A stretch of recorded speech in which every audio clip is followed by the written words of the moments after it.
Hello, good morning అండి. నా పేరు నాగిరెడ్డి అండి. నేను పెద్దపారం నుంచి. నేను పొలానికి మా కంచేనికి వెస్టేజ్ ఆర్గానిక్ ప్రోడక్ట్ వాడానండి. అందులో మన చేలో సిక్కుడు చెట్టు కూడా ఉందండి. బాగా ఈ ప్రతి తోటకి వాడుతూ ఈ చిక్కుడు చెట్టుకి కూడా హుమ్మిక్కు మాసు 82 గోల్డ్ నానోటెక్ కాంబినేషన్గా ఇచ్చానండి. అయితే కాపు బాగా వచ్చింది. ఈ చిక్కుడు తోటలు ఈ వాడే ప్రతి రైతు ఈ ఆర్గానిక్ ప్రోడక్ట్ని తరచూ వాడండి సార్.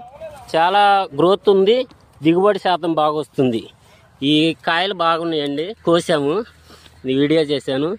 ఈ ప్రోడక్ట్ మనకు అందించిన గౌరవనీయులంటివి దీపక్ చోడీ గారికి, గౌతమ్ బాలీ గారికి, కన్వర్ సింగ్ గారికి నా ధన్యవాదాలు.